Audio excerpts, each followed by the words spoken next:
All right, we're rolling. We are back with another episode of Two on the Clock. I'm Spence. That's Ty. What's going on, brother? How we doing? Feeling good, man. I'm feeling great after this last week. I know might not have won the ratio of wins to losses, but I got the one that counts. Hey, you did get the one that counts, and it's close. So we'll definitely go through those. We got some good topics to go over today, and we're in the thick of playoff football. So these next few weeks should be fun.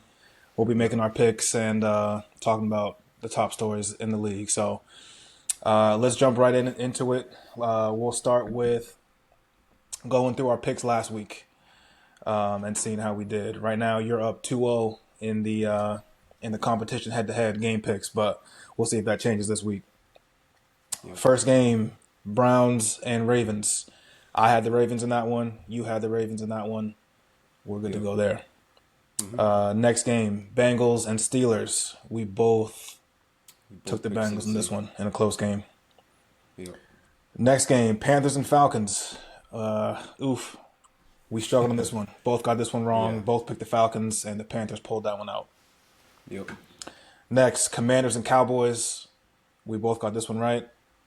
Yep. Both picked the Commanders. They won 23-19.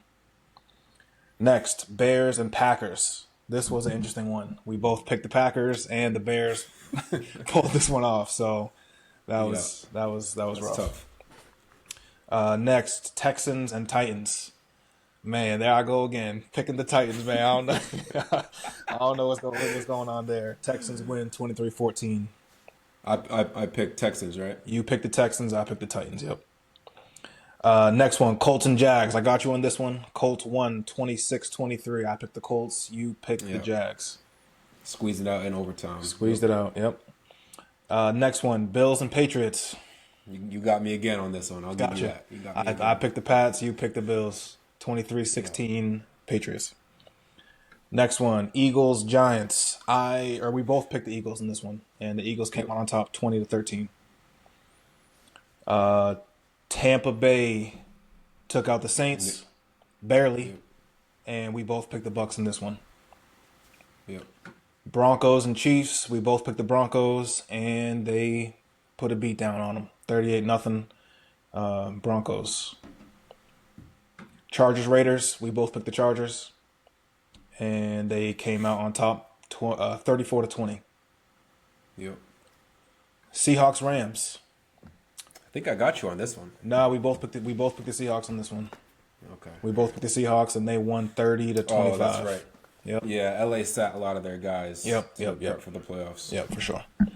Next game, Jets and Dolphins. This one was crazy too, and we'll talk about this one later. But we both got this one wrong. The Jets pull off the upset, and they win 32-20. Yep. Next game, Cardinals, 49ers. Niners. We both had the Cardinals in this one. 49ers didn't have their starting quarterback, and the Cardinals won 47-24. And then the game of the week, Game of the week, Sunday Night Football. Sunday Night Football. Lions Vikings. The Lions put a beat down on the Vikings, 31-9. You had the Lions, and I had the Vikings. So that's it. So we both ended at 10-5. We tied, huh? So we tied. So Wow. you're 2-0-1. I'm 0-2-1, which hey, it's not an L. So it's trending up for Yeah, me. It it's, looks it's a like start. it's a start. All right, let's jump into that game right there. Lions at Vikings or Vikings at Lions. What were your takeaways from the game? I had a great time watching this game. I got to tell you, it brought a smile to my face to see Detroit pull that off. I got to say, I was a little bit nervous at the beginning when Detroit was struggling to get things going in the first half. I think they finished the first half with they might have had 10 points at halftime. Yeah, it was 10-6 at halftime. But once I seen how bad Minnesota was struggling to get the ball in the end zone inside the 10-yard line, I knew that Minnesota didn't stand a chance. I believe they had 4 trips inside the 10-yard line, in the first half alone, and they came away with 6 points. Not going to win football games. That's not the way that you need to perform on national television. Sunday night, you're the only game playing. It's for the For all the division. marbles. It's for the number 1 seed. It's for home field advantage. Now, because of that, They got to go on the road week or the first week of the playoffs, the wild card, and go to LA and play in the Rams, which is going to be a tough game for them. So I thought that Jahmyr Gibbs was very impressive. Oh, he was 23 sensational. carries, 139 yards, 3 touchdowns. Jared Goff played. And sorry to cut you What's off. up? Gibbs had another touchdown through the air, Through the air. Okay, for so four four total total touchdowns. touchdowns. He was Yeah, that's sensational. monstrous game. I liked the way Jared Goff played. Liked, not loved. He did enough to win the game. He did have 2 interceptions that I thought they were very poorly thrown passes. Only 1 passing touchdown, like we just said, to Gibbs, but only 6 incompletions on the day. So I'll take that from Goff. I think the key with Jared Goff in this game is he was very good on third down. The amount of times where they got to third and medium, third and long, and you knew Minnesota was coming with the pressure, he was able to hit Laporta on a few third downs. He hit Amon-Ra on at least 2 or 3 third downs. He hit Jameson Williams on a big third down. So he Yeah. wasn't great in terms of his numbers, but when it counted, he was able to keep keep the offense on the field, pick up those third downs, and that was huge for him. Yeah, for sure. What are your thoughts on the game? Man, I was disappointed watching this game because Minnesota had so many opportunities to put the game away early. And like you said, they really struggled in the red zone. I don't quite understand the play calling. Out of the 12, 13 or so red zone or goal to goal snaps, most of them were passes. And they would try to do a quick run on first down. Typically, they'd get stopped at the line of scrimmage, only get 1 yard, and they would just completely abandon it. And they had Yeah, opportunities. There were plenty of times where Justin Jefferson was open in the red zone, yeah, and Sam Darnold either missed him or Jefferson didn't catch the ball at the back of the end zone. He had that one where Sam Darnold threw it a little bit high. It wasn't the best throw, but if you're the best receiver in the league, like we just talked about, you got to make that catch. He yeah. even I had think he missed him twice in the end zone. I think there was that one, and then at I the think he double move, overthrew the him double on the move. double move. Yeah, So there was that. So like, not only did he miss him like with his eyes when he was open, but he missed him when he was open too. yeah. There was a little bit of pressure. I think Detroit's defense did a great job of Yeah, bringing pressure, and Darnold's arm was hit on that. But if you yeah, just loft that up and put a little bit more air under it, I mean, you got to find a way to complete that. He also yeah, had Jordan Addison on a slant that he missed, and he was looking right at it, missed him, and yeah, then or yeah, Addison, looped all the way back around and he tried to, squeeze it in and he couldn't get it. So I yeah. think you got to give credit to the Lions defense. They put pressure on Darnold and they made him uncomfortable. That being said, Darnold still had plenty of opportunities to score points and win the game, and he didn't do it. That was probably the worst performance that we saw from Darnold all season. When they Yeah. needed him the most, he didn't show up, and a lot of that again was the Lions defense. But there's no excuses. You got to show up in that game, especially understanding how nicked up the Lions defense was. So it was frustrating. Yeah. It was frustrating. Yeah, there were a couple defensive players from Detroit that went out in that game. As banged up as they were coming into the game, they lost a couple more players in the middle of the game as well. So shout out to them for keeping the Vikings offense in check. But yeah, man, Sam Darnold, 18 of 41, 166 yards, no touchdowns, no picks, 17 QBR. They were just going single coverage on the outside and saying, I dare you to beat me through the air, loading up the box. He got no help from the ground game. 45 yards from Aaron Jones on 10 carries. He did have 65 yards from Cam Akers on 6 carries, but that's just because of that one That long one run 50 from plus Cam Akers yarder. Yeah. that he broke away. Yeah. Outside of that, they got nothing going on the ground, and they were just daring them to beat him through the air. They couldn't do it. Right. I thought Minnesota's defense played well for as long as they could. They had a chance. Alex, not Anzalone, Van Ginkel. Van Ginkel had a chance for a pick six, Yeah. and he dropped it. He read it perfectly. He's great at those, at reading those little screens at the line of scrimmage and jumping them. He has 2 pick sixes off of that already this year. Almost had his third. That would have flipped the game, I think. Couldn't hold Yeah. on to it. But I think overall they played as well as they could, considering the fact that their offense couldn't score points. But I do got to give a shout out to Amik Robertson, the cornerback who was singled up with Justin Jefferson all game. He put in some work. He put in some work, and he showed what he's able to do. And apparently, him and Justin Jefferson go way back in terms of how Oh, many times really? they've matched up because they're both from Louisiana. So from high school, they matched up in college and a few times in the pros. and Amik Robertson got the best of that exchange. So I got to salute Amik Robertson for that performance. He was great. Yeah, for sure. I mean, that's impressive. Just in the last episode, we were talking about who's the best receiver in the NFL, and we both agree Justin Jefferson is. So to lock down, and I will say lock down the number one receiver in the NFL that's impressive. 3 catches for 54 yards. It's not going to get it done. Nope, sure is not. On 9 targets But too. what I did say though is that Justin Jefferson has made Sam Darnold look like an MVP candidate. I think that Jefferson elevates Sam Darnold. I don't think it's the other way around. I agree, but you can say that for a lot of receivers in the league. I also think that Jamar Chase elevates Joe Burrow,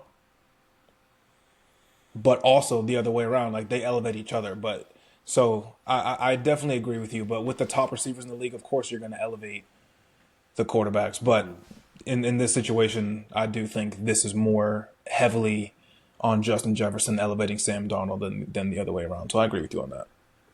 Yeah. Amon-Ra was fairly quiet, 6 catches for 77 yards, nothing too crazy. It's just timely But again, catches.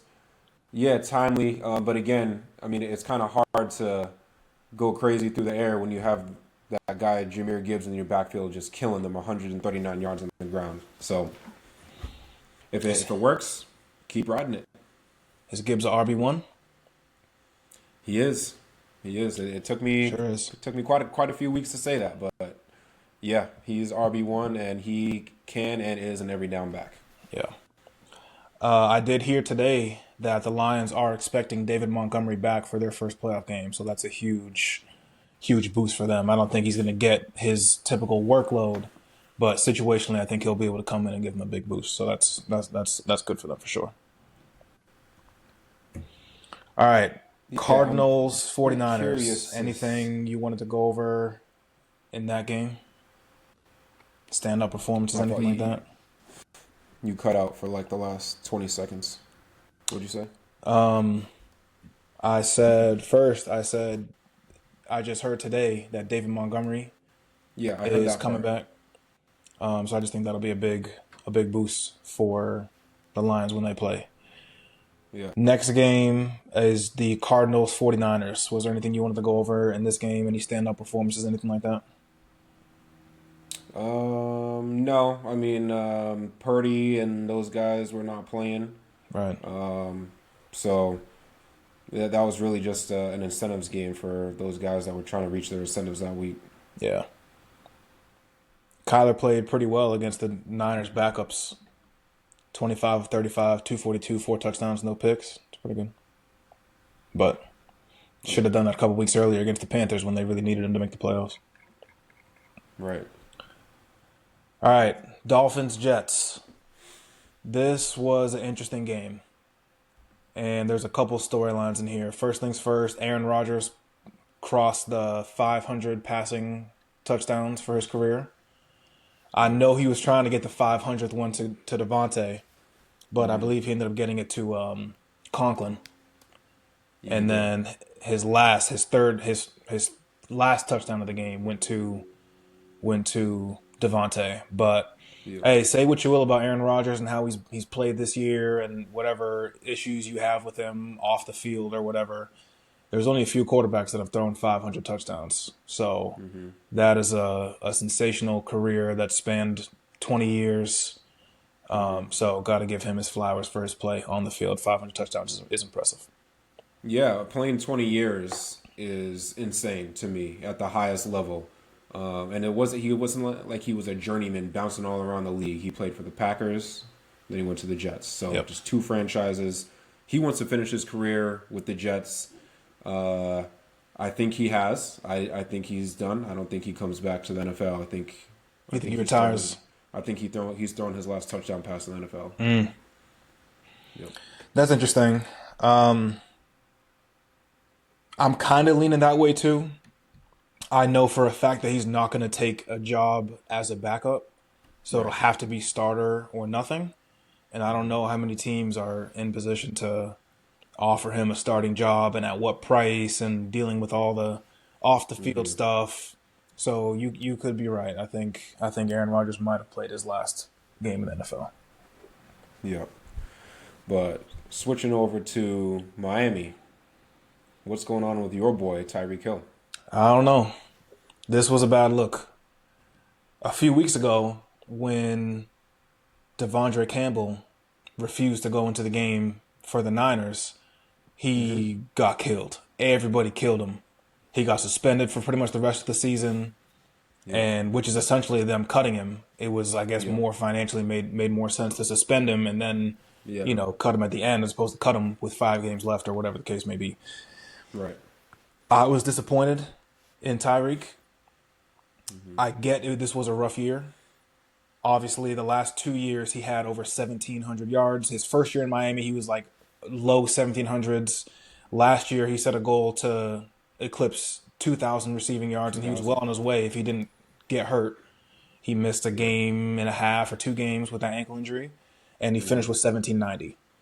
So 2 great seasons back to back. His first 2 years with the Dolphins, first team All Pro, all that. This year obviously was very different. Tua missed quite a few games, and even when Tua played, it was different. It was just an up and down kind of season for them. But Tyreek, if you say you're a competitor, and that's the reason why you didn't go in the game, that doesn't add up. Because if you are saying you're a competitor, that means you're going to want to be out there on the field. It was end of the third quarter, 2 minutes left in the third quarter when he said, "I'm not going back in."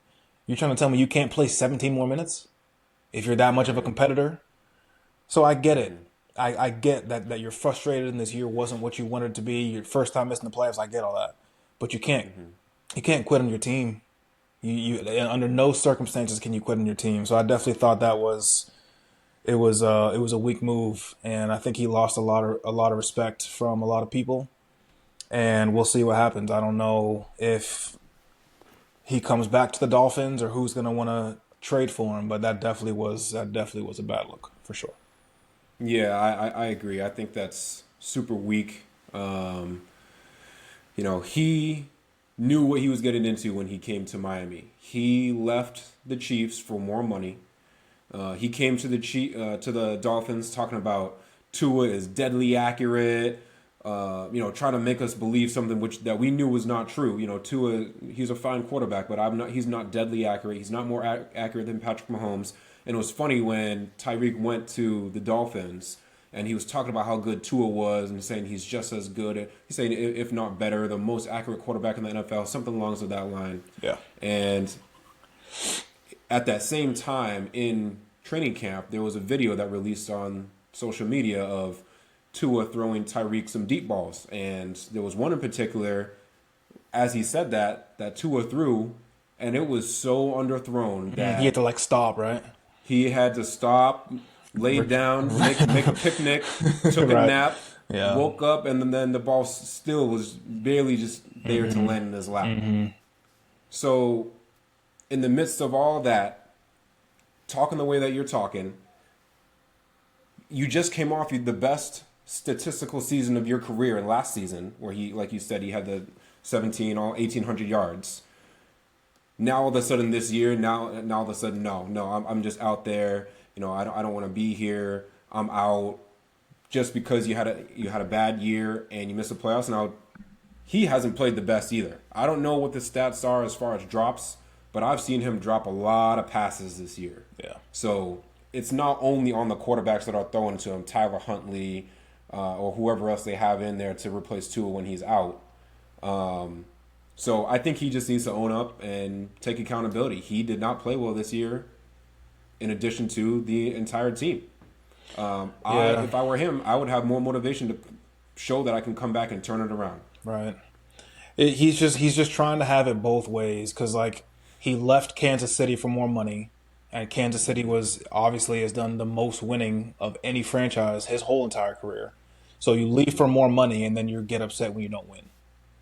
I don't know how that really makes sense. So like a lot of the stuff that he's kind of saying and doing is a bit contradictory, and you know it is what it is. But definitely, like you said, it's a bad look, and it's okay to leave to get more money. I do think that's a good reason to leave, but then don't lie and gas up Tua and say he's better than Mahomes and make it seem like it's something it's not. And I'm not saying you have to come out and say, "Oh, I left for more money," but like, you can all you have to say is, "I'm excited to be in Miami. I think Tua is a great quarterback. We can do a lot of things together here. I have lofty goals of 2,000 yards, winning playoff games, which is great." But making the comparison and kind of taking shots at Kansas City is kind of crazy to me. So what's next for him? Does he? What team do you think would be a good suitor for him? Do you think he's burned his bridge in Kansas City, where now he can't go back there and take a pay cut now that he's got his money? No, they would take him back, bro. Absolutely. A receiver of that caliber with that speed, they would take him back for sure. I don't know if that's really realistic, but I don't think he's burned a bridge there. I think they've let guys get away with a lot more and have him come in to see, Kareem Hunt with the situation he had early in his career. Even Tyreek's had some off the field issues and stuff. So they'll give guys second chance if they think it's going to help him win a Super Bowl. I don't know if they're going to really be willing to do that with Rashee Rice there, with Xavier Worthy there, things like that. But someone's going to take him. At the end of the day, that's still a top tier receiver with elite speed, game changing speed. Someone's going to take him. I don't know who it is, but they got to trade for him because he's under contract. So we'll see what happens there. But it'll be interesting. But it's just, I don't know. I do think it was a lot of just emotion that he let kind of spill out. But you got to know better than that. Take some time before you talk, and also don't quit on your team. That's kind of whack to me. Yep, agreed. All right, Rams Seahawks. Not really a whole ton of storylines there. Besides Geno getting his bag, I know he got hit his some money. I know he hit some incentives, so I think he got the deserves bag. it. I think he's solid. I think he's come a long way. I remember when he came into the league and he was on New York Jets. Yeah. And he was the clown show. Yeah. It was not a pretty sight watching him play. He got benched. I believe he might have been out the league for at least a year, if not either a second or third string backup. I think he was found back up for a while. He found himself a nice home in Seattle, and he plays well there. I don't know how far he can take a team like that, but Yeah. He's solid. I mean, 10-7. 10-7 is a good season. It's just the NFC was so loaded this year that you missed the playoffs at 10-7. He threw for over 4,000 yards. He was good on Sunday. 4 touchdowns, no picks, 223 in the air. So he's a solid quarterback. I don't think he's, like you said, I don't think he's a guy that you can go particularly far with. But shout out to him for really making a name for himself and making something out of his career, because it didn't start off great, but he turned it around and he's playing some good football in Seattle. Yep. All right, Saints and Bucks. Let's talk about this game. I thought the end of the game, the last play of the game, when Baker threw that little quick out to Mike Evans to get him his last 5 yards, was one of the coolest things that I've seen in a long time. Mike Evans is Tampa. He's been so great for that organization. He's had no issues on or off the field, besides him and Lattimore getting into it every time they play. But outside of that, I mean, he's been sensational.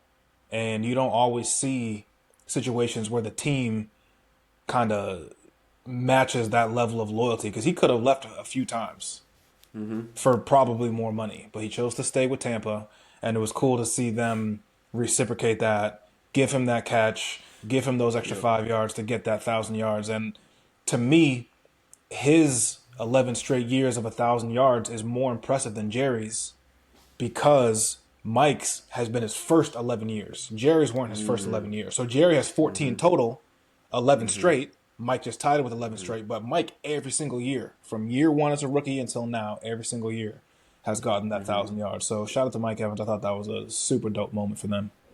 No, I think that is fire that the team is willing to do that for him. I mean, he deserves it. I mean, he's helped them bring a Super Bowl to Tampa, their first and only. 11 straight years of 1,000 yards is crazy. And looking back at his previous years, like, it's funny, we were talking about how close he's come to missing it a couple of times. His fourth year, he had 1,001. 4 years later, he had 1,006. Yep. And then this year, he's got 1,004. So there's been a couple times that he just barely made it. But hey, 1,000 is 1,000. Yep. Shout out to him. He is a Hall of Fame receiver. Oh yes. And I hope he has every single year of his career be 1,000-yard season. Yeah, I think next year, as long as he's healthy, he's gonna break the record for most consecutive, and we'll see how much longer he plays. We'll see if he can catch Jerry at 14. But I mean, I thought that moment was awesome. It was great to see his teammates kind of celebrating with him because that just goes to show that they actually care about him and they love him. It's not just for show. And it Right. was super dope to see them really rally behind him, and that was a dope moment for sure. Yeah. All right, bro. The Packers lost to the Bears. What happened? What happened to the Packers? Packers fell off. You had been telling me over the last couple weeks that you're not a big Jordan Love guy. I kind of see why. Overall, I'm not sure if Love got benched or if he went out with an injury. He got nicked. I don't know if it was an elbow or a wrist, but he did get nicked and left the game. Yeah, he didn't play very much, but I wouldn't even say he was playing very well before Nope. he went out either. Nope. The Packers have been struggling. They lost last week to Minnesota, when I picked the Packers to win that game, so that hurt. The 2 weeks before that, they beat the Saints and the Seahawks, but then before that, they lost to the Lions. So it seems like the real teams, they can't beat them. Yeah. And then they're going to turn around and put out a bad loss to the Bears going into the playoffs. That just Yeah. leaves a nasty taste in your mouth going into the playoffs. And it drops them down to a 7 seed. So now they got to go to Philly and play. Whereas if they had won, maybe they would have been a 6 seed and they would have been able to play. Who was that? Tampa. So yeah. So I'd much rather play Tampa in Tampa than play Philly in Philly. So yeah, it definitely wasn't a good performance at all.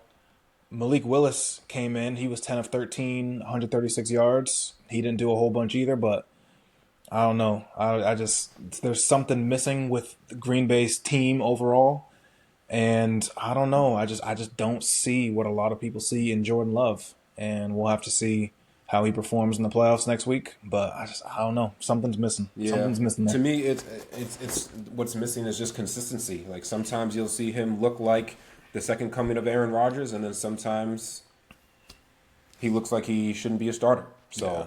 I think he just needs to play more consistently. He has been in and out with injuries. He started out the year getting hurt. I think it was a lower body injury. So battling back from that, and it's kind of hard to get healthy throughout the season when you started out the season hurt. So if something's still bothering him, it's possible, but Yeah. he for sure has not played up to the standard that we expect him to play for a team that is 11-6. Should have been 12-5, but Yeah. 11-6 playoff team. You need to have a quarterback that's going to play with some consistency. Yeah, and he has crazy talent. Some of the throws that he can make, and he is very Aaron Rodgers-esque in terms of how he throws off platform and things of that nature. But yeah, you're right. The consistency just isn't there. And I think that playoff win last year, he's riding that a little bit too hard. I think it might have gotten to his head a little bit. So we'll see what happens next week when they play the Eagles. But yeah, that was a bad loss for the Packers. Yep. Speaking of bad losses, the Falcons, man, 44-38, they lost to the Panthers. What was that? I mean, offensively, they played pretty well. Drake London, 10 for 187, 2 touchdowns. Bijan, 28 carries for 170, 2 touchdowns. Penix, 21 of 38. Percentage isn't great, but 312, 2 touchdowns. And they let up 44 points, only scored 38, and they ended up losing. They lost in overtime, right? The first drive, Panthers got it, overtime. went down and scored. Yep. Whew, what happened? What happened there? What happened to the Falcons? Like you said, they can't tackle. Their defense can't keep anyone in check. Nope. The Panthers are 5-12, one of the worst teams in the league, Yep. and they made Bryce Young look like he's got some potential. He had 5 total 20 touchdowns. 25 of 34, 251 yards, 3 touchdowns in the air, 2 on the ground. 94 QBR. Man, And then, that opened it up for the running game, too. They ran for 155 yards. Miles, that was without Chuba Hubbard. yeah. So Miles Sanders, It's good to see him back. 7, He just came back from I think an ankle injury. yeah, for sure. 17 carries, 66 yards, and a touchdown. That's solid. Another 3 catches and 50 yards, and another touchdown through the air. Yeah, they're making Falcons defense look like NCAA defense. Yeah. Yeah, it's bad. Though I mean, at least now they know, right? So they have very good pieces on offense. Bijan, Drake London looked great. Darnell Mooney, he was out. But then you got your quarterback. So now they know in the offseason what the focus is got to be. They got to figure out who to bring in on the defensive side of the ball to help kind of shore that up. And if they can add some good pieces on defense through the draft and through free agency, they got a chance to compete with Tampa for the division.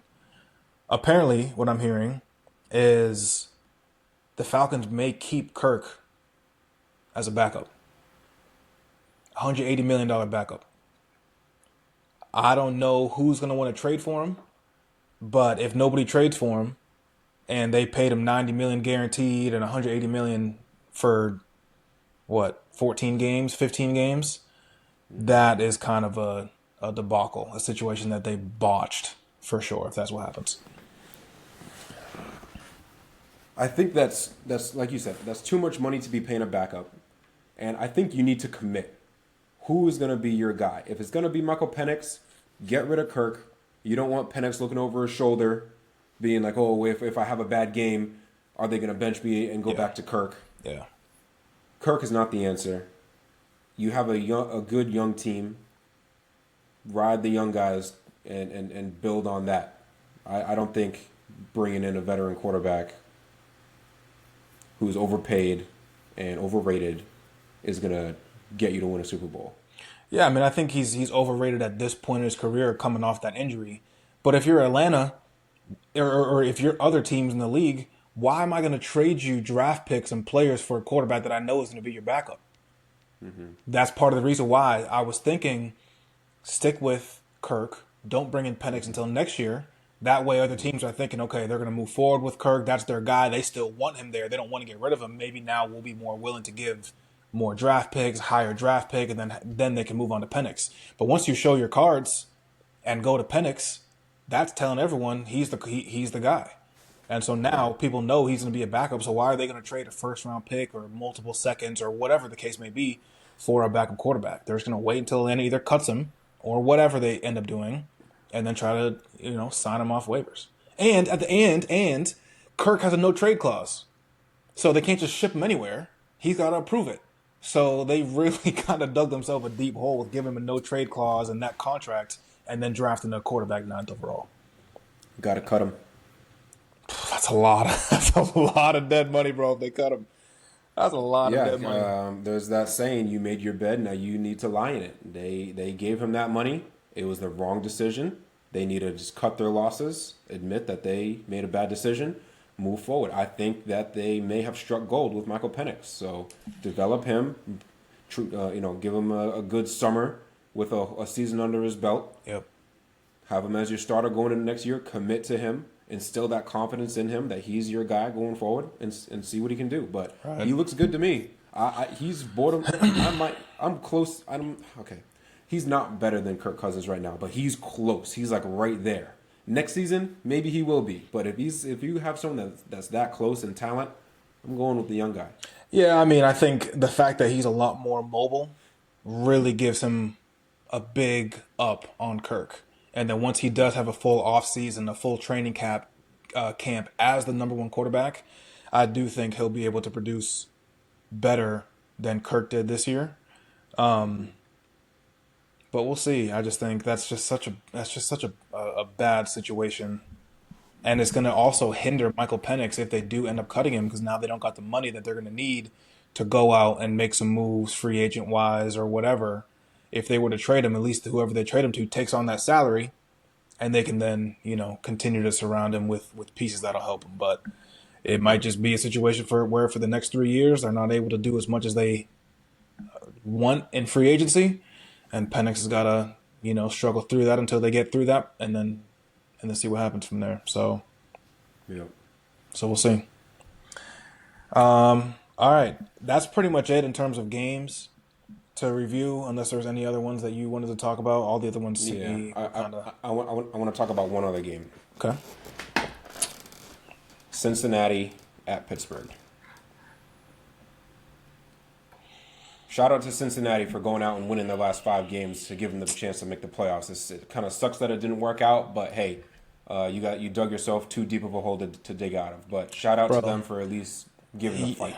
bro, you can't give them credit for putting out a fire they started. They gonna set the house on fire and they gonna run over and put it out and then you gonna praise them. Nah, they did what they had to Yeah. do, but it really means nothing. They underperformed severely. They shouldn't have even been trying to squeak into the playoffs with that team and the offensive numbers they put up.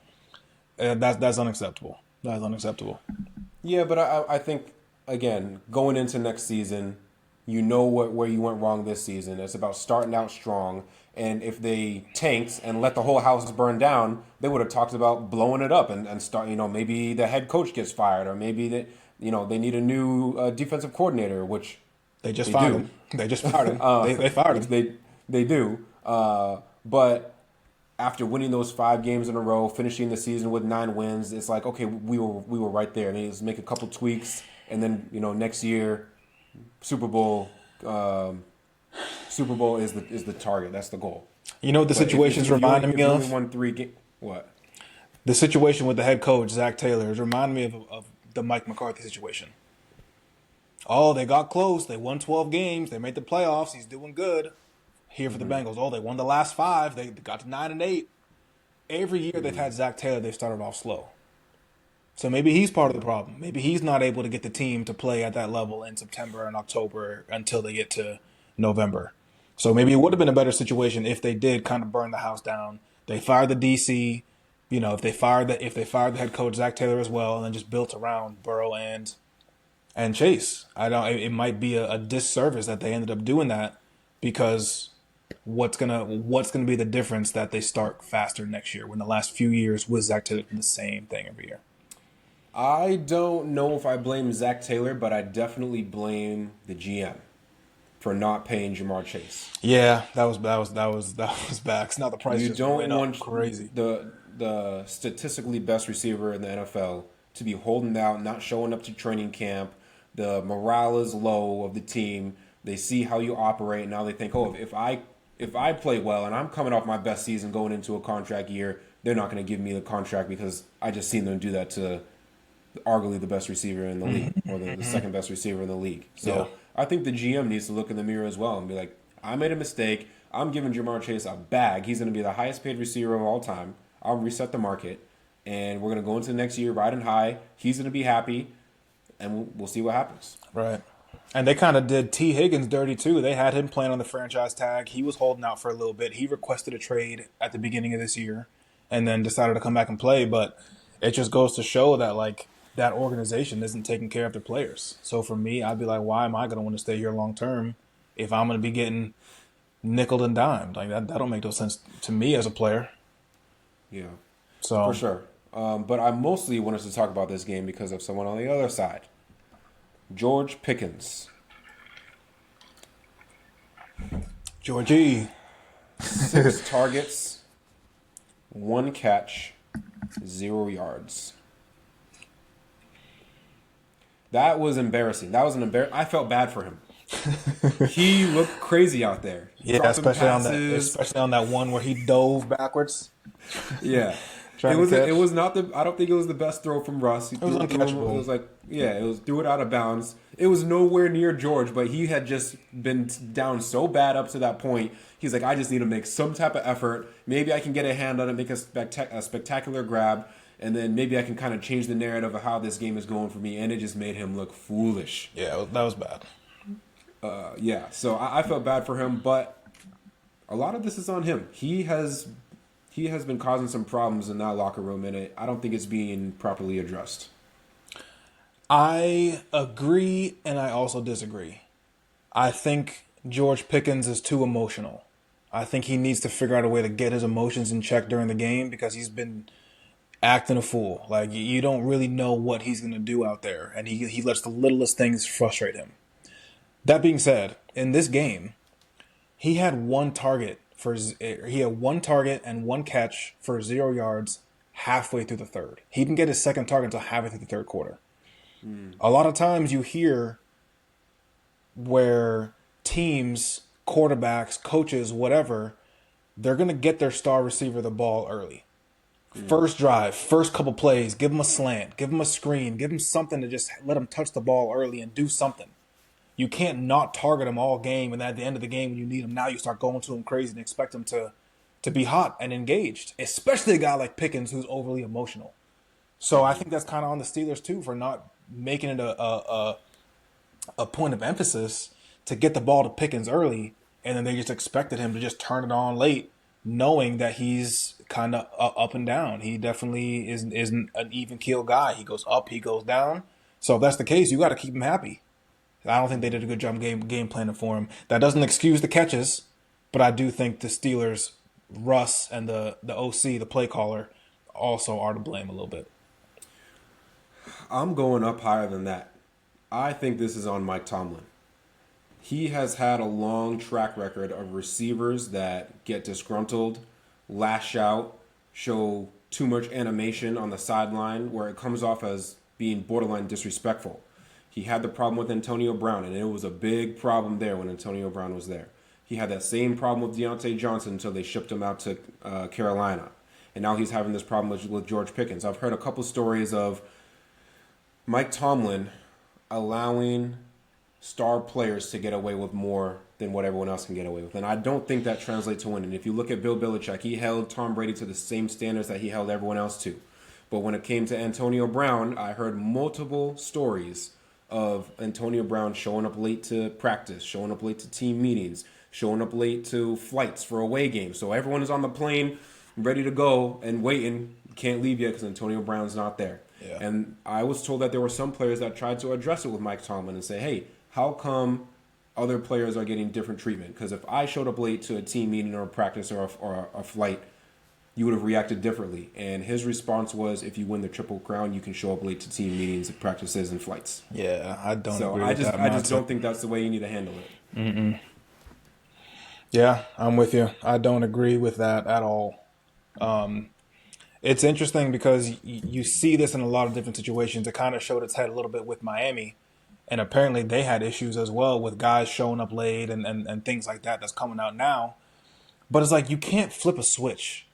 You can't just like do whatever you want and not take it serious all the time. And then when it comes game day, you just flip the switch and turn it on. It doesn't work like that.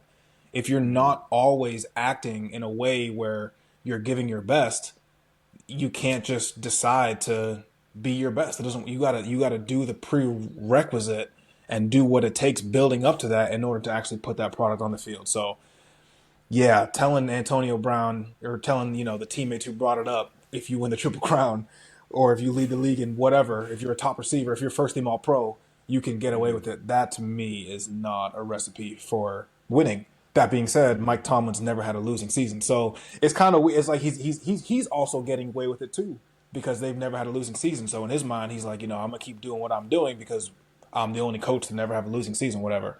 But they haven't had much playoff success. I was just going to say, when's the last time they were in real contention for winning a Super Bowl? Last time they won it with Ben, Yeah. which was a long time ago. Yeah, so I maybe that method works for winning regular season games, but that method does not translate to having success in the playoffs. Yeah. Yeah, I agree. And it's just too bad because George Pickens is extremely talented. His ball skills and being able to catch contested passes down the field, he is so good at that. But there's just so many other things that kind of take away from his performance. And he's an emotional guy. He's just an emotional guy. Yeah. So, all right. There were a few head coaches that lost their job this week. You hit the nail on the head with the Patriots, Gerard Mayo. They let him go after one season. They also fired Antonio Pierce, and they also fired Doug Peterson. What are your thoughts on those? Any that you disagree with, or any that you wouldn't have done yourself? Nope. No disagreements from my end. I would have terminated all three of those head coaches. So I think it was all deserved. I don't know about Antonio Pierce. I thought he was a really good coach. Last year, he came on as interim head coach. I believe it was last year. If it wasn't last year, it was 2 years ago. And then this was his first full year. But who were his quarterbacks? Aiden O'Connell, Gardner Minshew. Last year, Jimmy Garoppolo. Like, you gotta give the guy a chance. I don't know. I feel like until you put the right pieces around him, you can't really say he's not the right guy for the job. I just think like I'm looking at the schedule now. Like some of the losses that they had, like they lost to Carolina. They lost bad to Cincy before Cincy got hot. They lost bad to Miami. The best game that they had was against the Chiefs, where they lost 19-17. But they only beat the Jags, the Saints, the The Browns, Ravens. the Ravens. They Don't did forget beat the about that. Ravens week 2. So they've had one good win this year. Yeah. Uh, I don't know what they need. I don't know what they need. A quarterback. You can't judge the head coach until they get a quarterback. Yeah. That's why for like Doug Peterson, bro, you gotta go. Because you got Trevor Lawrence. I know he got hurt this year, but before he got hurt, he was playing terrible. They were like 0-7, 0-6, 0-7 to start. They started off terrible. And it seems like Trevor Lawrence is going in the wrong direction. He started off his career pretty good. He's been going downhill ever since. So Doug Peterson, you gotta go. I mean, I'm looking at the roster. The team's not all that bad. I mean, you don't like Aiden O'Connell? Not really. He's all right. He's all right. Okay, he's all right. He's not He's all great. right. And he's thrown to Brock Bowers and Jacoby Myers. He's got your boy Admir Abdullah in the backfield. My boy. Yeah, you had him on your fantasy team this year. That's your boy. Yep, especially for that Week 12 matchup. I don't know who you played week 12, but I know you Okay. had him on your team. Okay. I don't know. I don't think Aiden O'Connell is the answer. He's not a top 25 quarterback. He might break 20. He might break 25. That's pretty bad. Yeah, So that's bad. you gotta get. If you, it's really that simple. If you don't have a quarterback, it don't matter what team you have. And Antonio Pierce never had a quarterback there. So I thought it was a little premature to fire him, but I also thought it was premature to fire Gerard Mayo. Apparently, there was a report that came out that after I think the Arizona loss, all the assistant coaches were up front watching film, and Gerard Mayo chose to go to the back of the plane and start playing cards with some of the players on the team. And I guess that didn't sit well with a lot of people. Oof. Yeah, it sounds to me like he's trying too hard to be a player's coach. Yeah, yeah. And But he played for the Pats. He right. retired only a few years ago. It's not like he's 20, 30 years removed from the game, so maybe he still sees himself as that, but you can't be that as a head coach. I mean, I think there has to be a balance of it if you're going to be a player's coach. And I think your record has to play a factor in what kind of player's coach you're going to be. When you've only won 3 games on the season, you can't be a player's coach. You need all the preparation you can get. You need to be studying on the flight, on the bus, at home, in bed, anywhere you are. You need it because you need to get your team out of that hole. Right. If you're Andy Reid and you're 15-1 and you want to go and play cards with your team, go right ahead. You got a bye week. Mm-hmm. But a team that is in the lottery for the NFL draft can't do it. It's a bad look. Yeah. What are your thoughts on Mike Vrabel taking that head coaching job for the Pats if that happens? I didn't like it. I didn't like him as a coach in Tennessee. I thought he was good in Tennessee. I The didn't team really was like bad. him. They didn't have a quarterback, but I thought he was a good coach. I don't think that they should pick a former Patriots player. I don't think that would work. It seems like they're going to go the route of Vrabel, but I don't know. We'll have to see how that goes. We'll have to see how that goes. Yeah. But all right, bro, it is time for us to make our picks and create our playoff brackets. So let me just give a quick recap on this. For our viewers out there, Here we go. we have been doing these brackets for years and years and years. Historically, I've been getting my ass kicked in these brackets. The first year that I won one of these was the NBA bracket, the NBA playoffs for last year. That was the first time I've ever gotten more right than you in this. Yeah. But I'm feeling good. Got my first win of the lifetime. So trying to make it a second one right here. You think you're about to carry that momentum in? I do. I'm feeling good. Okay. This was tough, man. This is one of the toughest brackets I've ever had to do. Usually I feel like I can fly right through it and I already know who I'm gonna pick. Right. This one I'm sitting there thinking like, man, these are two really good teams and it's really, really hard to pick one. So let's go through them. For sure. So we're gonna alternate and see how it lines up. So we'll start in the AFC. We got number 4 Texans hosting the number 5 Chargers. Who you got in this game, brother? I got Houston. Oh, Houston. I got Houston. Okay. I got Houston. Okay. I got Houston. Okay. Let me got tell you Houston. why. Let me tell you why. Let's go through all of it first, and then we'll come back and talk about it. All right, you got Houston. I got the Chargers, bro. I got the Chargers winning this one. Okay. All right, next we got Ravens. Number 3 Ravens hosting the Steelers. I think we're both gonna be on the same page with this one. I got the Ravens. Yeah, I got the Ravens. All right, next one. Bills are hosting the Broncos. I wanted to go Broncos, but I just can't do it. I gotta go with the Bills. Bills. All right, cool. NFC, first round. Number 4 Rams are hosting the number 5 Vikings, but because of the situation going on in Los Angeles, the game has been moved to Glendale, Arizona, and they're going to be playing in the Cardinals Stadium. Who you got? I'm curious to know. Ooh, You go first. You go first. you know it's so crazy. You know I've been on the Vikings all year, Yeah. but I'm taking the Rams, bro. I think it's a bad matchup for Minnesota. We'll I'm talk about it more, but I'm taking the Rams in this one. I am shocked that you're not riding with your boy Sam Darnold on this one. Last week got a bad taste in my mouth, but we'll talk about that more here in a minute. Who you got? So I'm with you. I'm going Rams. I have not been on the Vikings bandwagon this year. I will not jump on their bandwagon. They're getting knocked out first round. They are frauds, and they're going home early. All right. We both got the Rams there. Next one, Commanders, number 6, are going to Tampa to play the number 3 Bucks. Who do you got? I wanted to go Commanders. Couldn't do it.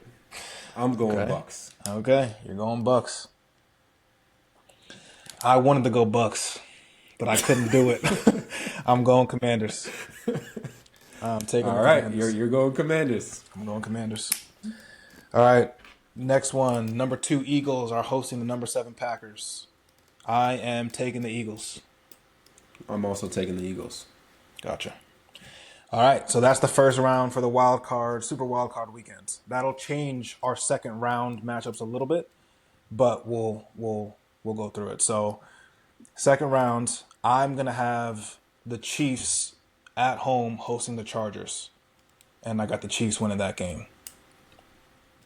You'll have the Chiefs at home Hosting Houston. hosting Houston. And yeah. I am so that's the second round. Yep, second round. Who you got? Chiefs, Houston. I got Chiefs. You got the Chiefs. All right. All right. At the other side of the bracket on the AFC, we got the number 2 Bills at home versus the number 3 Ravens. That's gonna be a game right there. That's gonna be a game. Yeah. Who you got? I pondered this one for quite some time. Yep. Really, really, really tough. I'm going Buffalo. I love that. I love that for you, bro. I'm so excited for you to take an L in this one. I'm going with the Ravens. They destroyed them earlier in the year. They're gonna destroy them again. Give me Baltimore. All right, over on the NFC NFC. side, second round. This is where our brackets are going to be a little bit different. I got the Lions at home hosting the Commanders, and the Lions beating the Commanders. Okay. Yours is going to be different, So right? You're going to have the yeah, Lions mine and the mine is different. Rams. I got the Lions hosting the Rams, and I got the Okay. Lions beating the Rams. Okay. Gotcha. And then on the other side of my bracket, I got the Eagles at home hosting the Rams, and I got the Eagles taking out the Rams. Okay, and so I got the Eagles hosting the Bucks, and I got the Eagles. Gotcha. All right, AFC Championship rematch of last year. Chiefs hosting the Ravens for me, and I'm gonna take the Chiefs to go back to the Super Bowl.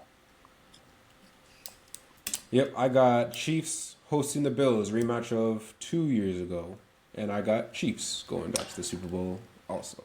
The Bills never made the AFC Championship, right? Did they? Thought they did. We'll fact check it Well, after. yeah, we'll check it. All right, NFC Championship game. Lions hosting the Eagles. Man, that is gonna be a game, an Yep. absolute killer game. I'm taking the Eagles on the road to go to the Super Bowl and play the Chiefs. Yeah, this was probably the toughest one that I had, but I also am picking the Eagles in this game. All right, so we got the same in the Super Bowl. Chiefs versus Eagles rematch of a. This was a rematch of 2 years ago as well. And who you got winning the Super Bowl? Got the Chiefs three-peating, first time ever. So do Mahomes I. finals. Mahomes will be Super Bowl MVP. Oh, of course. He's not Tom Brady, where he's gonna win a Super Bowl and not win Finals MVP. I'm playing, but yeah, I got the Chiefs as well. Three-peat in there. So we got a couple. We got a couple differences. There was you. There were some surprising picks that I was not expecting from you. Talk to me about the Texans over the Chargers. What was your reasoning there? So this was picked solely based off of health. Okay, J.K. Dobbins, not so sure he's going to play. he's questionable or something. He's questionable. Okay, Did not practice. okay. Josh Palmer, out. He's not. He's not. He hasn't been really a huge part of their. He's solid. He helps. He helps. He helps. He helps. He helps. Okay. He's got a foot injury. He is out. Okay. Will not play. Okay. I think that honestly, those are the two biggest reasons. I think KJ Dobbins, he's been great for There you LA go this again. year. There you go again. KJ Dobbins. JK Dobbins. JK. There you go. Okay. I feel that. I think this one was tough. I did want to pick Houston. I like CJ Stroud a lot. You know I love me some Nico Collins. But the offensive line for Houston, I don't think they're going to be able to hold up Nick Bosa, Khalil Mack, and those boys. I do think even if J.K. Dobbins doesn't play, they'll be able to run the ball okay with Haskins and Vidal and Gus Edwards if he plays. I'm not sure if Gus has come back from that injury. But Justin Herbert has been impressive to me. Did you know that his numbers for the year are, hold on, let me pull it up. I had it. Let me pull it up. This was impressive to me when I saw this. Justin Herbert this year has thrown for 23 touchdowns and only 3 picks. That was a very impressive stat to me. That turnover ratio, touchdown to interception ratio was huge. I think he's going to have a very good game, both rushing and throwing. And I think they're going to be a little bit too much for Houston, who's been struggling ever since Stephon went out, and then, of course, Tank Dell went out. So I'm taking the Chargers. So Gus Edwards is active. Okay. I don't really like him as an every down back. He's going to need a lot of help from the other guys. The other guys are solid. They can do it by committee for sure.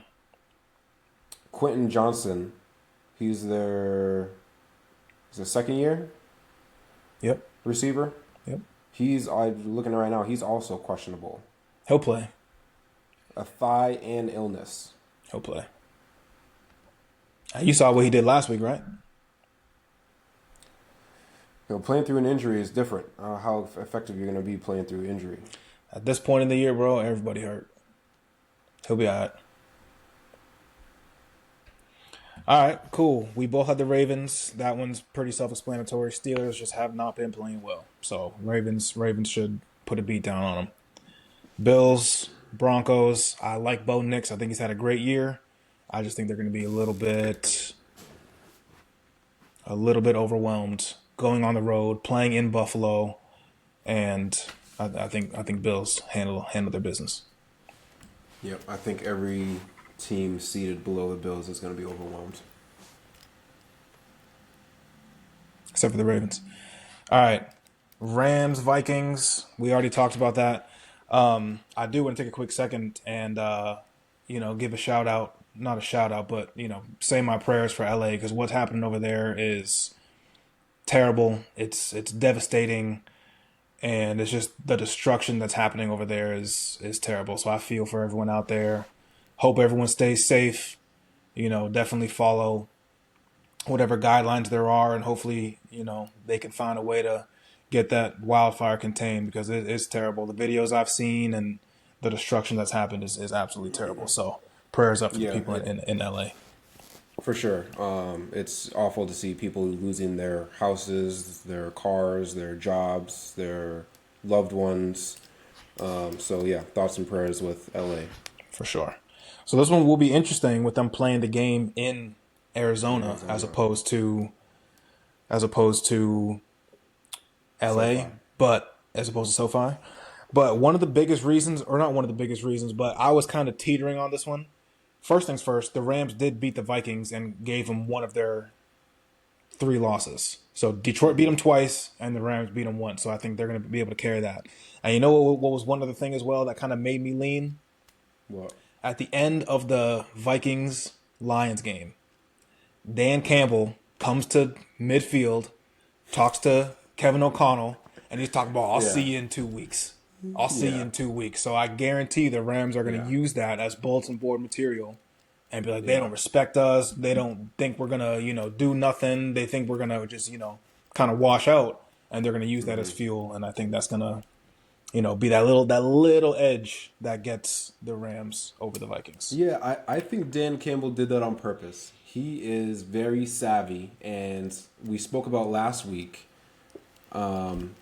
the lack of playoff experience from Minnesota, I think, is what's going to be their downfall. They're going up against Stafford and Cooper Cup, who Sean McVay.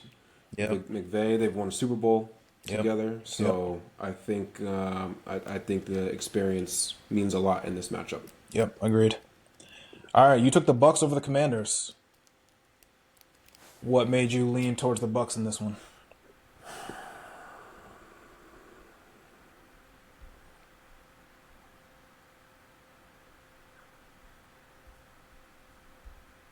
Did they play earlier this year? I feel like They did very early in the year, and Tampa won. Tampa won 37-20. Yeah, that was Jaden. That was what, week Daniels' one? First game. First game. Week So, yeah. I picked the Bucks because of how hot they've been. Let's see, they've won 6 of the last 7 games. Yep. And then the Commanders have won. They've won 5 of the last 8. But their wins against Dallas, Atlanta, banged up Philly, New Orleans, and Tennessee. And then their losses were against Dallas, Philly, and Pittsburgh. So, And what about Tampa? Who are their wins against? New Orleans, Carolina, Chargers. That's a good win. Raiders, they Panthers, beat down the Chargers Giants. too. It was like Beat a down the three-possession Chargers. game. Yes, but are we going to talk about the Giants, the Panthers twice, the Raiders, the Saints? I mean, I'll take those one wins good that you feel? win. I'll take one good win versus no good wins. Okay. I just think the difference is going to be Jaden Daniels' legs. I think he's going to rush for some very key first downs in the second half on third down, on fourth down, and I don't think Tampa's defense is going to be able to contain him. I also think Marshawn Lattimore is going to do a number on Mike Evans, so that really limits Baker's options, and I don't think they're going to have enough to beat the Commanders. So I'm taking them. All right, Eagles, Packers. I think we both express how we feel about the Packers. Yeah, So. yeah, for sure. All right, talk to me about the Bills, Ravens. That was a bold pick by you. I don't think the Ravens or the Bills have enough firepower besides Josh Allen to overcome the Ravens, who, are loaded. My only concern with that is Zay Flowers is missing this week's game against the Steelers. So he's going to have to come back and be healthy in order for them to beat the Bills, I believe. So we'll have to keep an eye on that. That's my only hesitation with the Ravens. After I formed my opinion, I was very confident. And it's just the same stigma that Lamar Jackson has had about how he performs in the playoffs. He is 2-4 in the playoffs. 2-4 in the playoffs. Josh Allen is 5-5. So, I think Josh Allen can perform in the playoffs. I don't think Lamar Jackson can perform in the playoffs. Okay, we'll see. We will see. That's gonna be a great game to watch. I got the Ravens. You got the Bills. Chiefs Chargers for me, or Chiefs Texans for you. We not much need to be said there. Baby Goat, Pat Mahomes. He's gonna do what he does. Yep. All right, yeah, and then we'll kind of go from there and kind of see how the rest of the games play out, and we'll dive more into the second round games as we get closer. But there you have it. Our brackets are in. Our wild card picks are in. We will do a recap early next week and see how we did wild card weekend, and I'll get my first dub on the board. First dub's coming. All right, bro. See it. MVP. We had this conversation a couple weeks ago. We've had it multiple times over the year. Now that the regular season's over, who do you have as your MVP?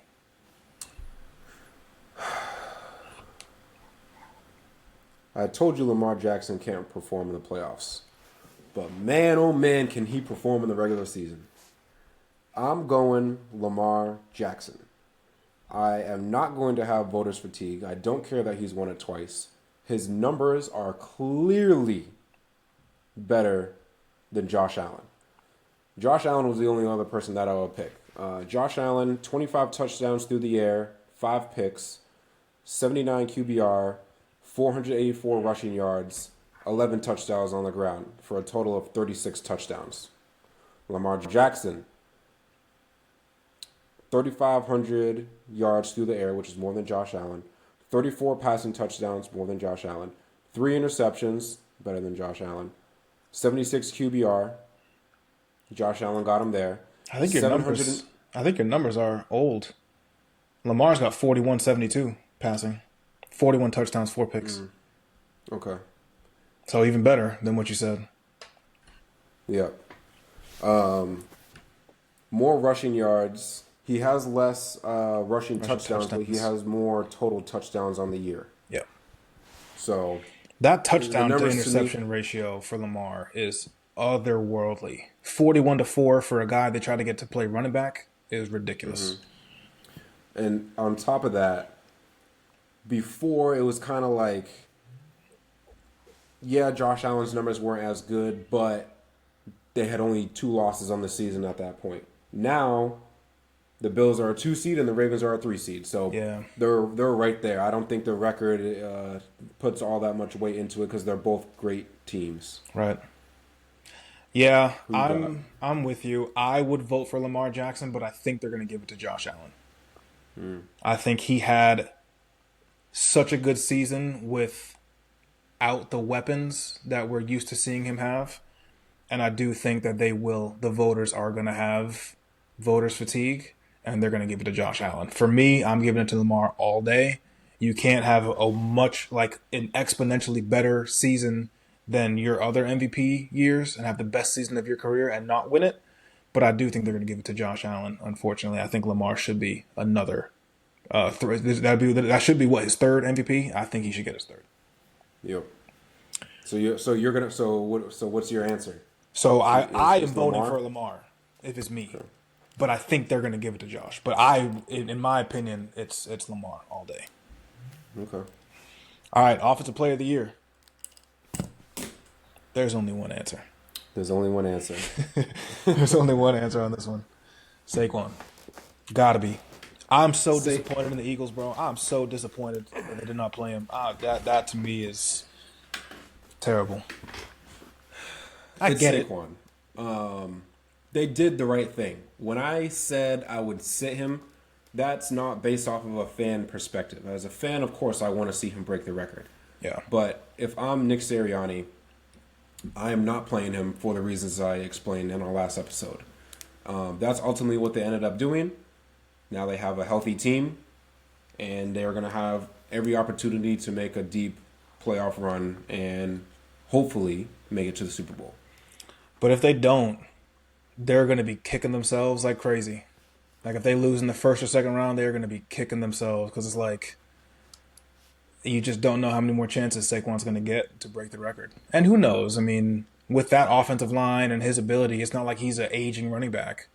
But it's just you need so many things to go right for you. You got to be healthy all year. But I mean, I wish they gave him a chance. I really wish they gave him a chance. Yeah, I mean, again, as a fan, I'm not an Eagles fan. I'm just an NFL fan. So as a fan, I agree. I wish they gave him a chance. I wish I could have seen him break the record. But their priorities were different. I don't think that they are in any danger of losing any of their first two games. I think it's really going to come down to Detroit in the NFC Championship game. But yeah, if they lose to Detroit in the NFC Championship game and don't even make it to the Super Bowl, oh my goodness, yeah, they're going to look real bad. But if they win, vice versa. So Yeah, I mean, at the end of the day, they made a decision, and we'll see how it turns out. All right, who do you got for offensive rookie of the year?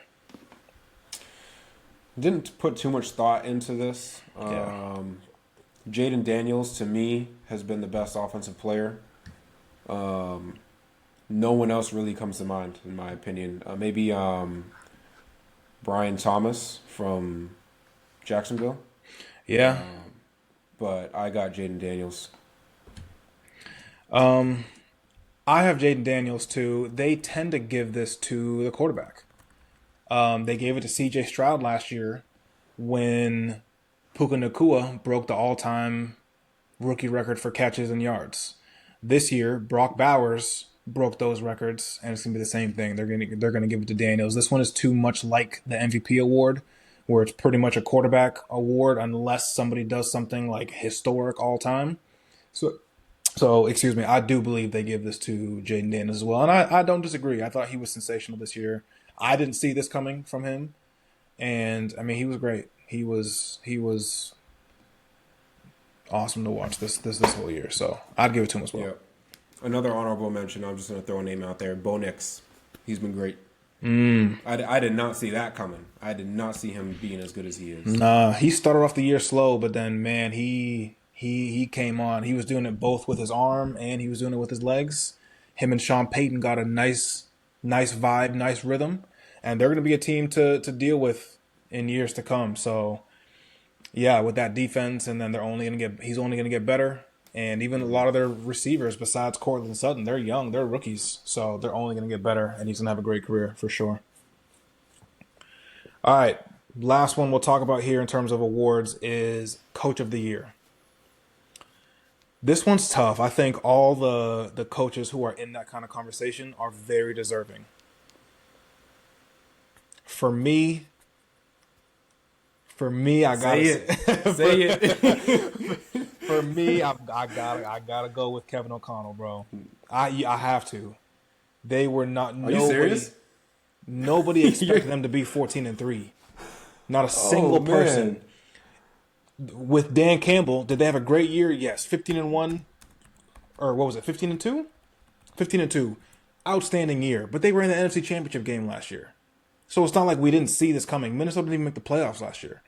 So the So fact that if you see it coming, that means he's not a better coach. it's not about who's a better coach, because if it's a better coach, What's Andy the, Reid should win. so Well, have we just is forgot about Andy Reid? He's not even I not didn't I even didn't being considered. so is why is Andy Reid a better coach than Dan Campbell? He's had a lot more success. Bro, give Patrick Mahomes to Dan Campbell and Okay, see what happens. right, but you can't just flip around and move pieces all over the place. At the end of the day, the teams are the teams. Andy Reid has had the most success. He's moving into what, top five, top three coaches all time, top five Right, maybe at this point. we're not talking about all the time though. We're talking about this year. Which is exactly why I'm not giving it to Dan Campbell, because it's not like it was anything unexpected. I don't think people expected 15-2, but they expected possible number one seed with them having been to the NFC Championship game last year. The fact that Minnesota missed the playoffs last year, nobody expected them to be here. The quarterback they drafted to play got hurt, and they go to Sam Darnold, somebody who a lot of people just wrote off, you in particular, wrote off completely, and he was able to go 14-3. That to me is extremely impressive. They had no business even compete for the number one overall seed. So for me, it's got to be Kevin O'Connell. So the case that you make about that they had JJ McCarthy at the start of the season and then they had to turn to Sam Darnold when JJ went down in preseason. That makes a strong case for O'Connell. I'll give you that. But I think Dan Campbell motivates his team. He empowers his team. He trusts his players to make the right decisions. He makes bold and brash decisions in terms of play calls, going for it on fourth down, in their own end zone. Instead of trying to punt it away with zeros on the clock, he'd rather just go for it on fourth down and don't even have to take a knee, ice the game. I think that Dan Campbell making decisions like that is what makes him coach of the year. I think he makes more of an impact to his team. I think if there was another coach coaching that team, obviously, I mean, you can say the same thing about Kevin O'Connell, but I think he makes more of an impact where if there was someone who was not there making those kinds of decisions, I don't think they would have the record that they would have, and I don't think they would go deep into the playoffs. I think he's turned that whole organization around. They were trash before he got there, and now they're the best team in the NFC. I agree. To me, it's just what we were expecting from Detroit versus what we were expecting from Minnesota are two totally different things, and only one game separated them. I'm not too surprised that Detroit is the number one overall seed. They have a better roster. I just don't think that the expectations go into if you are a better coach or not. And I think Andy Reid should be considered as well. Yeah, I mean, ideally, it you wouldn't think, but it does. It's just like the voters' fatigue goes into it with the MVP. It's who had the most like outstanding kind of standout year. It's not always the best player. That's why LeBron didn't win MVP every year. That's why Jordan didn't win MVP every year. That's why Brady didn't win MVP every year, because it's not necessarily. That's why Steve Nash won back-to-back MVPs. He was not the best player in basketball. So they do take that as like who had the most exceptional season in terms of impacting your team, winning, and I think the expectations do go into it. But we also got to give love to Harbaugh. Nobody thought they would be in the playoffs. Yeah, for sure. No, he's having a great year. So is it who do you think is going to win, or who would you pick? Because I don't have voters fatigue. That's why I picked Lamar Jackson to win MVP, because so I would vote for him. So I would pick Dan Campbell because I don't have voter. I'm not looking at where were you last year compared to this year. I'm thinking how much of an impact you have on the success of your team.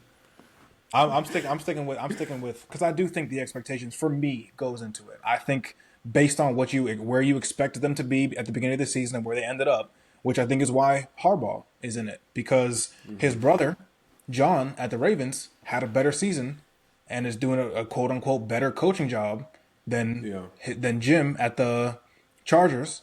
But Jim at the Chargers is in it, and his brother's not. So it definitely is expectations versus, versus where you end up. Nick Sirianni, he's not in it. They had a great year. They had one of the best records in the year. So I definitely think the expectations does play a part. But I'm not mad at Dan Campbell. I think he is awesome. I think like you said, he changed the culture over there. But I'm taking Kevin I O'Connell. I thought you were gonna say Dan Campbell this whole time, like from the beginning. I was like, I thought you were gonna go and say Dan Campbell, and then you turn around and said, "Old Kev, boy from Minnesota." give me Kev. All right, our last topic of the day. This is one that you kind of wanted to talk about, so I'll let you lead us into the last topic. Okay, so for this topic, I just wanted to talk about how you feel about teams tanking to get a higher draft pick. And when it comes down to the end of the season, are you losing games deliberately? Are you not just trying as hard, or are you trying to win the game? Like, what's your mindset with that? It really depends. So in that situation, who am I in the organization? Am I a player? Am I a coach? Am I the GM? Am I the owner? Like who am I when it comes to making that I'm decision? gonna I'm gonna say coach. If you're the coach, The only way I would consider it is if I was guaranteed job security, because they can also turn it around and say, "Oh, because you didn't win games at the end of the year, and we wanted to see if you can motivate the guys and X, Y, Z, you're out." So why? So if I don't have that job security where I know I'm going to be back next year, why am I going to try to help them get into a better situation? Why would I do that? That doesn't make any sense. If I know I'm gonna be here, okay, sure. Maybe I'll make some calls that are a little questionable. I'll get criticized for the week. People will forget about it. We get the good draft pick. We turn things around. Great. But if I'm not gonna be here, why am I gonna help you? You remember a few years ago? I think it was Lovie Smith in Houston. They were 1-14 going into their last game. If they lost, they get the number one pick. He got his guys to rally and they won. And that was kind of like his way of sticking it to the owner before he got fired literally the next day. It worked out for him because they got CJ Stroud over Bryce Young. But if it's me and I'm not going to be here, why am I going to help you be in a better situation? So if I'm a coach, it really depends. okay. What if you're an owner? Oh, wait, I'm tanking. You're tanking. If I'm an owner, I'm tanking. Yeah, of course. Of course. So how do you do that? You tell the coach to call bad plays or put in wrong personnel, or like what? Like how are you doing that? I don't know if you can really control it. It's what you would want to see, but you can't really control it because the players on the field are playing for jobs. No player who is as competitive as they are, who did what they need to do to get into the league, is going to be okay with just not trying in a game and throwing a game. Because if they put bad film out, they're either not going to be back with their team or they're not going to get signed by another team because other teams are going to be looking at them crazy. So I don't know if there is a way to enforce it if you're the owner, but ideally you would want that because yes, you want a higher draft pick for sure. Yeah. So the Patriots beat the Bills. They had the number one pick, dropped down to the 4. The Raiders were in the lottery.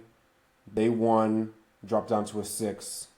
So now the lottery goes Titans at 1, Browns at 2, Giants at 3.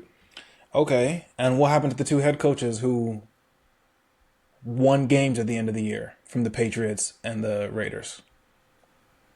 Yeah, They're they're not gone. there. So why are they going to be tanking and trying to help out the team that's about to fire them?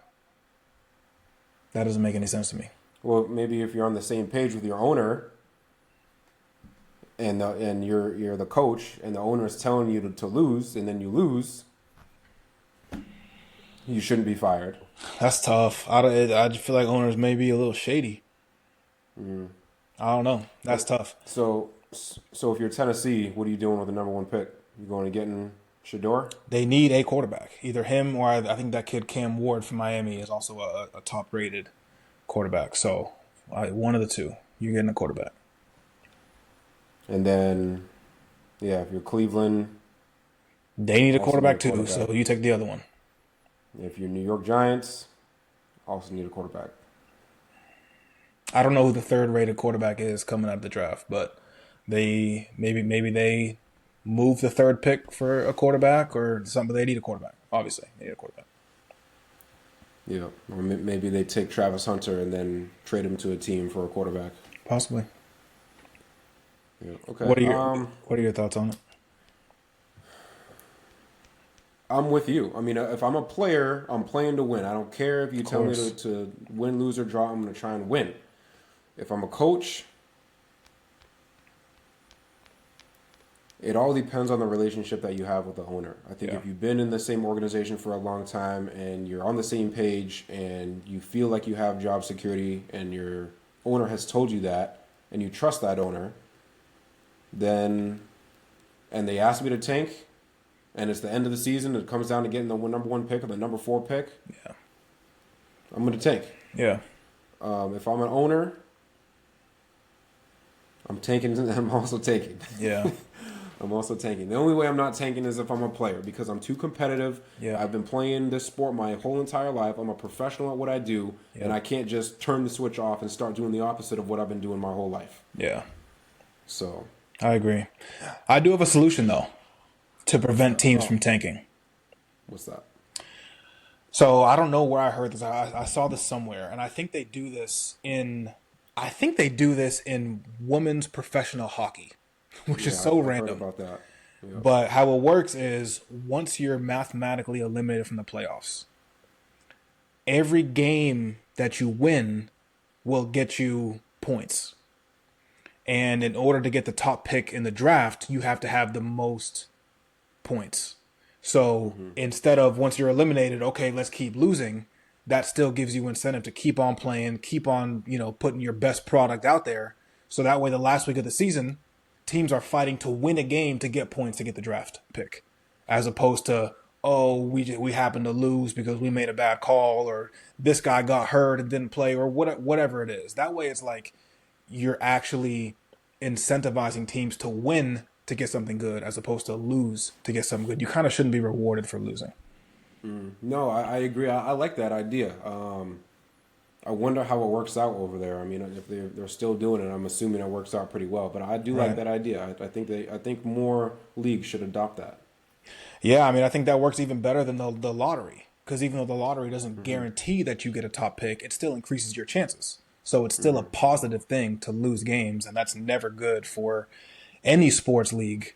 If we're talking about NBA, especially for a league that's going down in terms of ratings, but I just don't think you should ever reward losing. You shouldn't be able to get something very positive, like extremely valuable, because you lost more games than the other teams. That's kind of crazy. So they should put that point system in where once you're eliminated from the playoffs only, then you know you'll start to accumulate points based off of winning in order to get that number one pick. So that's what I would Okay. do. But yeah, that's it. That wraps up episode 6 of Two on the Clock. Ty, it's been fun. This weekend of playoff matchups is going to be great, and we Yeah, will looking forward circle to it. back next week and kind of see how we did with our picks and how our brackets line up. So Yes, that's sir. it. Check us out: Instagram, TikTok, YouTube, all the above. Peace. Peace.